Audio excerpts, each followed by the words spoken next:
নমস্কার বন্ধুরা, welcome to স্বপ্নাস home kitchen. আজ আরও একটা নতুন রেসিপি নিয়ে চলে এসেছি। হ্যাঁ, অবশ্যই এটা আমার চ্যানেলের জন্য নতুন রেসিপি। তো চলুন, আজ আমি বানাবো দই ভেটকি। তো আমি কেমনভাবে দই ভেটকিটা কম তেলে এবং মশলার পরিমাণ কম দিয়ে বানাচ্ছি সেটা আপনাদের একবার দেখিয়ে দিই। তো চলুন কেমনভাবে বানাচ্ছি দেখুন। এখানে আমি 4 পিস ভেটকি মাছ নিয়েছি, যেটা লবণ হলুদ দিয়ে ম্যারিনেট করে রেখেছি।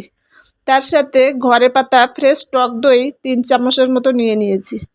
এর ভিতরে আমি স্বাদ মতো লবণ দিচ্ছি, হাফ টেবিল চামচ হলুদ গুঁড়ো, হাফ টেবিল চামচ জিরের গুঁড়ো, হাফ টেবিল চামচ ধনের গুঁড়ো, আর কালারের জন্য হাফ টেবিল চামচ কাশ্মীরি লঙ্কার গুঁড়ো, যেটা ভালো করে মিক্স করে একপাশে রেখে দেবো। এখন আমি কড়াইটা বসিয়ে দিয়েছি, যেটা গরম হবার অপেক্ষায় আছে আর কি। তো এখানে দেখুন কড়াইটা গরম হয়ে গেছে ভালোভাবে। আর এর ভিতরে আমি 2 টেবিল চামচের মতো সর্ষের তেল দিয়ে দিয়েছি, কারণ এখানে মাছগুলোকে খুব সুন্দর করে ভেজে নিতে হবে।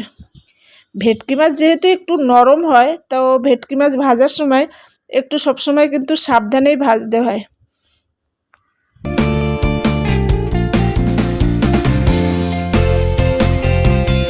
গ্যাসটাকে মিডিয়াম ফ্লেম করে দিয়েছিলাম, তারপরে বেশ মিনিট 2 ধরে মাছটাকে ভালোভাবে ভেজে নিয়েছি। তো মাছের এক পিঠটা খুব সুন্দর করে ভাজা হয়ে গেছে। এবার তার পরের পিঠটা একটু ভেজে নেব। তবে হ্যাঁ, আগে যেটা বললাম ভেটকি মাছ কিন্তু একটু নরমই হয়, তো এটা ভাজার সময় একটুখানি টাইম ধরে ভাজতে হবে। আর এটাকে যখন উলট পালট করতে হবে তখন একটুখানি বেশ সাবধানে করতে হবে। তো দেখুন এখানে কিন্তু আমার ভেটকি মাছগুলো সুন্দর করে আমি ভেজে নিয়েছি লাল লাল করে, এবং এখন একটা অন্য পাত্রে আমি এটাকে তুলে নেব।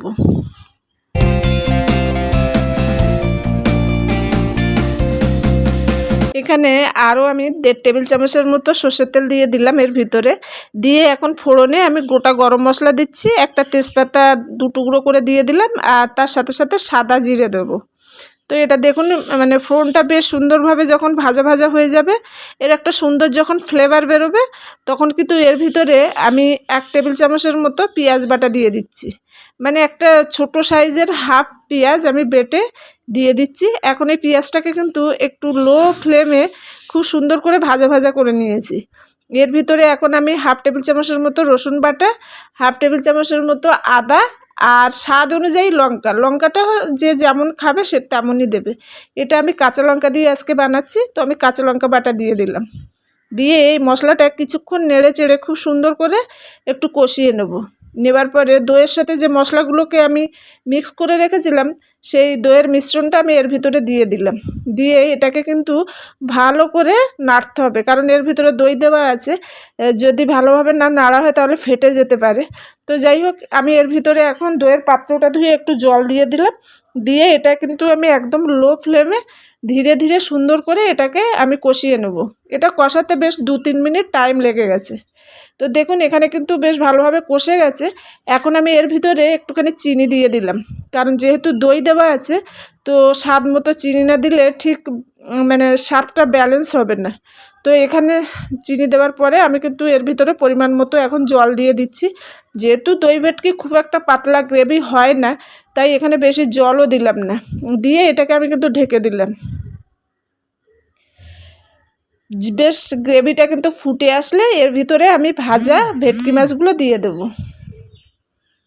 দেখুন আমার এটা কিন্তু হয়ে গেছে। আমি আরও মিনিট খানিক লো ফ্লেমে ফুটিয়ে নিয়েছি, আর এটা একদম আমার তৈরি হয়ে গেছে। এর উপরে আমি শুধু একটু গরম মশলা ছড়িয়ে দিচ্ছি, দিলে এটা একদম পরিবেশনের জন্য রেডি হয়ে যাবে। তো আপনারাও এইভাবে একবার দই ভেটকি ট্রাই করে দেখুন, সত্যি বলছি বারবার বানাবেন। তো আপনাদের যদি এই রেসিপিটা ভালো লেগে থাকে তাহলে অবশ্যই আমার চ্যানেলটাকে সাবস্ক্রাইব করুন, লাইক করুন, শেয়ার করুন, আর কমেন্ট করুন। আর যদি ফেসবুক পেজ থেকে দেখে থাকেন তাহলে ফলো করে দেবেন। তাহলে এইখানেই রাখছি, আবার আসবো একটা নতুন রেসিপি নিয়ে। ততক্ষণের জন্য আপনারা সবাই ভালো থাকবেন এবং সুস্থ থাকবেন।